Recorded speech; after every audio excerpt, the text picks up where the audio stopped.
Hey guys, it's Dan again. Today we're going to be talking about whether or not you should still take the SAT if you're still applying just to the UCs. Now, whether you're ninth, 10th, or 11th, or 12th grade even, right? It's still kind of a question in the air that we've been asked a lot. You know, the UCs have been banned in the recent settlement from looking at the SAT or ACT. How important is this still? Should I still take it? We're going to be exploring that question today.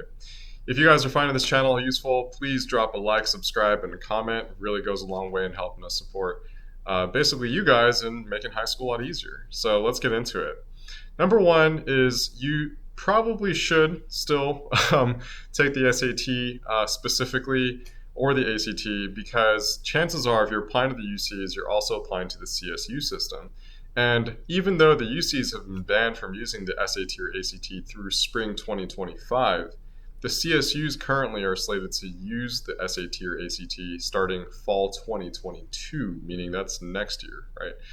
And if you're watching this sometime in the future, then, well, that might have been last year in the past. But point is, CSUs are looking at the SAT starting next fall. So if you're basically applying next year, aka if you are currently a 10th grader who's going into the 11th grade next year, or this upcoming fall rather, you'll be finishing up your 11th grade in the spring or the summer of 2022, and hence you'll be applying for colleges in that fall. So, generally speaking, it's a good idea to take the SAT if you're 10th grade, really any grade, because many colleges are still using it. Specifically, the CSU system is not banned from using it. Only the University of California system was banned, and so that's one big reason why you should still consider taking the SAT or ACT. Number two is that many colleges are actually test optional. So even though you're applying to the UCs, probably doesn't mean you're only applying only to the UCs, right? In addition to the CSUs, you're probably also applying to private schools, out-of-state public schools. So we're going to go ahead and drop a link for you guys down below for a list of all the schools that are still test optional, meaning that if you do have a good test score, and if you don't know what a good test score is, just let us know. We'll try to help you out figure what that is because it does differ for everybody. But if you have a good test score to report, you should absolutely report it.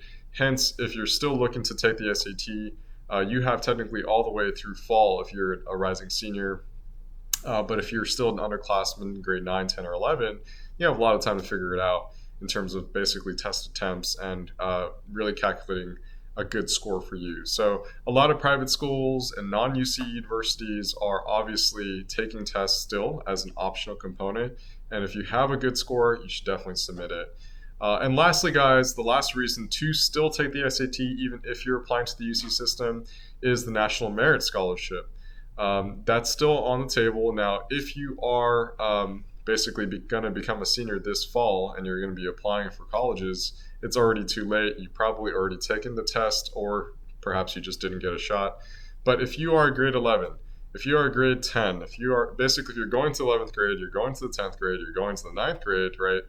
Then the National Merit Scholarship qualifying test, or the official PSAT as many people know it, is still on the table for you to potentially score well on and get a scholarship towards college, not to mention an award that really makes you stand out for college admissions. So 3 reasons why you should still take the SAT, even though you're really going to be applying to the UCs, right? One, right, the CSUs will still look at your test scores starting fall 2022. Number 2, many colleges are still test optional. And number 3, you want to put yourself in position to get the National Merit Scholarship if you can. So those are the 3 reasons why you should still take the SAT, even though you're applying to the UCs, which are banned from using the test all the way through spring 2025. Hope that helped, guys. I'll catch you guys next time.